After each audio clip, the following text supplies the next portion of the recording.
Instituto Universitario del Centro de México. Hola, en esta sesión vamos a analizar la importancia y las características de las investigaciones cualitativas y de los estudios de caso. Vamos a dividir el siguiente podcast en cinco secciones. La primera, las características de los estudios de caso. La segunda, la metodología. El tercero, cómo sistematizar la información. Cuarto, las fases y los procesos de análisis. Y por último, la validez de la información. Toda la naturaleza de las investigaciones va a determinar el propósito y el método de la investigación. Para la investigación cualitativa hay una diversidad de estudios: los descriptivos, que buscan identificar las características de un fenómeno; los explicativos, que buscan describir los vínculos entre las diversas variables; los predictivos y los exploratorios. La investigación cualitativa destaca por profundizar en los fenómenos atendiendo al contexto y centrándose en la experiencia humana. Los contextos en los que se desarrolla este tipo de investigación no son modificables ni construidos por el actor.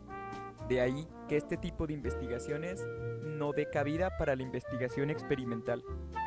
Los estudios de caso y la investigación cualitativa presentan varias características. El desarrollo de la investigación es sensible al investigador mismo, puesto que su subjetividad, opiniones, creencias y valores van a afectar el tipo y el desarrollo de la investigación, así como la relación que tiene con los actores informantes. De ahí que como la principal fuente de información sean las opiniones de los otros actores que forman parte de una comunidad o institución, toda la metodología está centrada en estrategias y técnicas que buscan comprender a las personas, denominados métodos humanistas.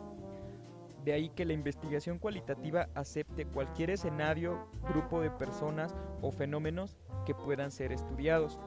Todas las perspectivas humanas, sociales y culturales son bienvenidas para los estudios de caso. En los estudios de caso el investigador tiene el papel central, puesto que las interrogantes surgen desde su perspectiva o concepción de una realidad concreta. Esta concepción es resultado de una revisión analítica y multifactorial del fenómeno. Sus principales fuentes pueden ser documentales o la experiencia misma que tiene.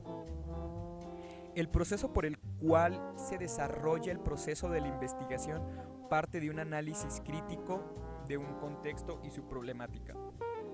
El desarrollo de la metodología es de carácter reflexivo, de ahí que el análisis de la información eche a andar de varias estrategias y percepciones epistemológicas que el investigador tiene. Por último, los resultados de la investigación tienden al mejoramiento de una teoría o al incremento del conocimiento que se tiene sobre un fenómeno. Como ya hemos dicho, los objetos de estudio de los estudios de caso pueden ser personas, grupos, organizaciones o incluso procesos. La muestra que se toma no es del tipo cuantitativo, sino es una muestra teórica construida a partir de las características que perfilan en la problematización y en la naturaleza de la investigación misma. Los datos se obtienen de diversas fuentes, como las documentales o las que surgen de la misma interacción del investigador con los sujetos de estudio.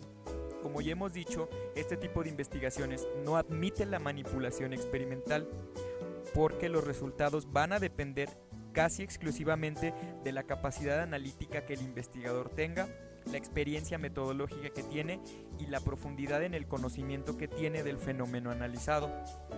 Cabe señalar que hay una flexibilidad en los estudios de caso, tanto en el progreso como en el diseño de la investigación misma, puesto que cuando hay una saturación de información, pero no se cuenta con la información adecuada para realizar los análisis, el investigador está en todo el derecho de modificar los instrumentos de recopilación de información o bien buscar información en otras fuentes. Pasando a la metodología, cabe señalar que cualquier metodología no presenta un proceso lineal. Podemos decir que hay un planteamiento en el cual se revisa la literatura especializada o en este caso las fuentes, después la obtención de los datos, su análisis y después las conclusiones y toma de decisiones que derivan de estas mismas conclusiones. El eje central de la metodología es la base teórica con la cual parte, así como su desarrollo, ya que por un lado, permite el acercamiento al contexto y por otro, permite el enriquecimiento del conocimiento sobre una disciplina. La metodología parte de una formulación de preguntas que se centran en el análisis de las creencias y los valores de los informantes. Este análisis de creencias y valores es el que se va a abstraer de los mismos datos, los cuales se van sintetizando y agrupando a partir de una conceptualización que surge, como ya hemos dicho, de una base teórica.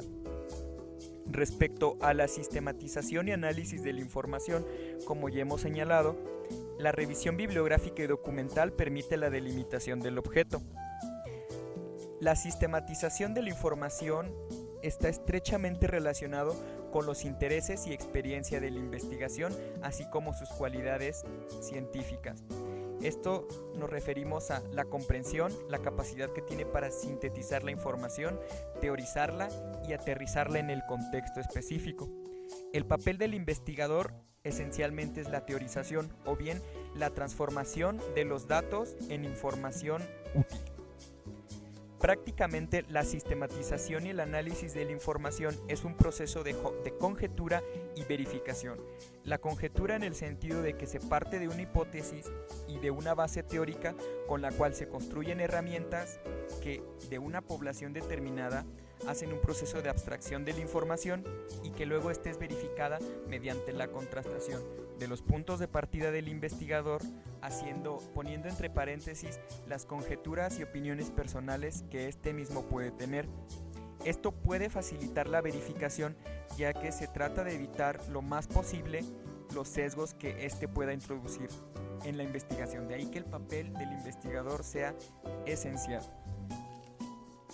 Respecto al análisis como una progresión de fases, podemos decir que la primera fase del análisis es el descubrimiento. Es decir, todos los datos se examinan para buscar temas en común. No es tanto de buscar temas, sino de encontrar patrones que los permitan agrupar en temáticas específicas, las cuales, como ya hemos señalado, parten de los intereses de la investigación. Esto puede ser un poco tedioso, ya que se tiene que leer constantemente la información hasta poder extraer la mayor cantidad de datos posibles, con los cuales después se elabora una tipología y el desarrollo de los conceptos subsecuentes. El segundo paso del análisis es la codificación de la información. Esto es reunir y analizar los datos a partir de categorías. Después se examinan estas categorías para encontrar algunos huecos o datos que no hayan sido considerados con anterioridad, para lo cual se tiene que regresar a campo. Algunos procesos subsecuentes del descubrimiento y la codificación son la reducción de datos, esto es un proceso de selección y condensación de la información, así como una pequeña presentación que permite facilitar la reflexión respecto a la información seleccionada.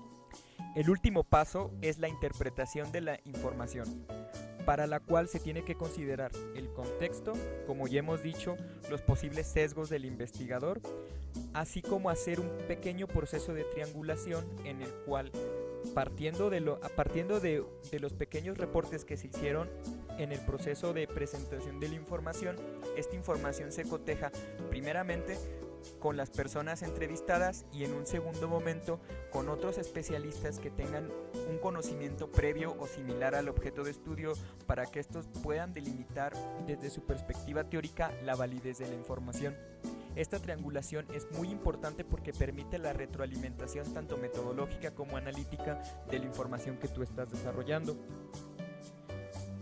Por último, se hace un proceso de elaboración y verificación de las conclusiones, ya que has tenido las retroalimentaciones y que has clasificado la información y analizado los posibles vínculos entre las variables.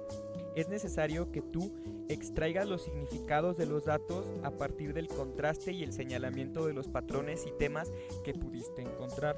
Ojo, insistimos mucho en la parte de la triangulación, dado que las retroalimentaciones que recibes tanto de los informantes como de otros investigadores te van a permitir, por un lado, encontrar posibles fallas en tus análisis, por otro, considerar puntos y perspectivas que no habías visto con anterioridad, y ellos también te van a señalar y te van a proponer otras perspectivas desde las cuales tú puedes enriquecer tus análisis.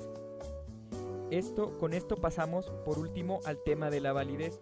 La validez puede ser en tres sentidos. En el primero, una validez en la construcción e identificación de las variables a estudiar.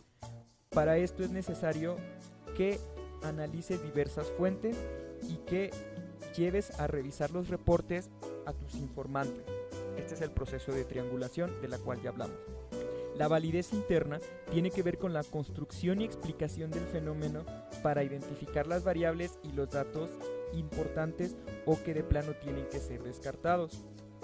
Por último, la fiabilidad o capacidad para reproducir las operaciones de estudio y los procedimientos de obtención de datos. Este tipo de fiabilidad se respalda con los protocolos de los estudios de caso, los instrumentos, la forma en la que realizaste los instrumentos y las bases de datos. En pocas palabras, la fiabilidad o capacidad de reproducción es la última etapa del proceso de triangulación, ya que si otros investigadores tienen dudas respecto a cómo obtuviste un dato o cómo fabricaste tus instrumentos de recopilación que te están dando una información que no puede cuadrar dentro de tu marco explicativo, al analizar la forma en la que procediste para el diseño y aplicación de tus protocolos de investigación, estos pueden encontrar fallas o mejoras que después te serán informadas para que puedas atender de una manera adecuada esas variables o datos que no encajan. Por último, queremos hacer una brevísima reflexión sobre la importancia de los estudios cualitativos en la educación. Prácticamente, como estás trabajando con otros docentes o con procesos de estudio o con alumnos que constantemente pueden estar cambiando sus comportamientos, al centrar tu atención en la identificación de patrones y en la opinión de elementos subjetivos, tú puedes diseñar de una manera flexible el tipo de metodología que vas a aplicar en estos estudios de caso, dadas por ejemplo las características del contexto y de la población a estudiar. Es necesario que consideres todas estas reflexiones respecto a la investigación cualitativa para que puedas desarrollar de una manera adecuada tus investigaciones. Queremos dejarte estas preguntas para que puedas profundizar en el conocimiento de los estudios de caso en la educación. Por un lado, ¿cuáles son las principales características de la investigación cualitativa y cuál es la relación en la investigación participativa? Segundo, ¿de qué manera el investigador y sus habilidades cognitivas y epistemológicas influyen en una investigación?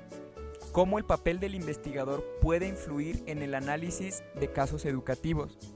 Por último, ¿cuál es la importancia de la triangulación en los análisis descriptivos y en los estudios de caso? Siempre trata de reflexionar aterrizando todo este bagaje teórico en tu proyecto de investigación que tiene que ver con una problemática educativa específica. Sin más, esperamos que tengas mucha suerte. Hasta pronto. Dirección académica.